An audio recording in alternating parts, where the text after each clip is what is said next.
তো hey guys, আজকে চলে যেতেছি আমাদের পাশের এলাকায় এক বড় বাড়ির গাছ থেকে লিচু খাওয়ার জন্য। তো আমাদের সাথে তখন আমাদের ফুল ভিডিওটা দেখুন আমরা কি করতেছি, করবো লিচু গাছের নিচে গিয়া।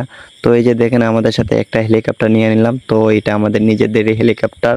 তো আমাদের হেলিকপ্টারটা কিন্তু আকাশে উড়ে না, মাটিতে উড়ে রাস্তায়। এই যে আমাদের হেলিকপ্টারের ছোট্ট মোটু পাইলটটা কিন্তু অনেক দক্ষতার সাথে গাড়ি দৌড়াইতেছে। তো ওর জন্য সবাই দোয়া করবেন যাতে আরো ভালো কিছু করতে পারে। তো সবাই আমাদের সাথে থাকেন, আমরা কিন্তু আমাদের পাশের এলাকায় চলে আসছি আর কিছুক্ষণ, তারপরে আমরা লিচু গাছের তলে যাব লিচু খাওয়ার জন্য।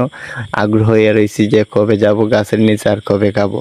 তো কারেন্ট নাই, তাই চলে যেতেছি লিচু খাওয়ার জন্য। তো ভাবতেছি যেহেতু কারেন্ট নাই, তো জায়গা পাশের এলাকার বড় ভাইয়ের কাছ থেকে লিচু খাইয়ে আসি। তো দেখতে দেখতে চলে আসছি গাছের নিচে। এখানে লিচু, এই যে দেখেন লিচু, অনেকগুলা লিচু গাছের মধ্যে ঝুলতেছে। তো সবগুলো আমার পেটে যাবে আজকে। ভাবতেছি যদি সবগুলা খাইতে পারতাম। তো অন্যের কাছ থেকে বেশি আশা করা যায় না। তো ভাইয়া আমাদেরকে লিচু পাইরা দিতেছে। তো ভাইয়া যতগুলা দেয় আমরা তত তাতেই খুশি। এই যে আমাদের লাদেন তোর দায়িত্ব নে, তুই সব ব্যাপারটা দেবো, আমি একটা শুনি। তো দায়িত্ব যেহেতু ভাইয়া লাইছি, তো আমি আগে খাইলই, খাওয়ার পরে ওদেরকে দেব।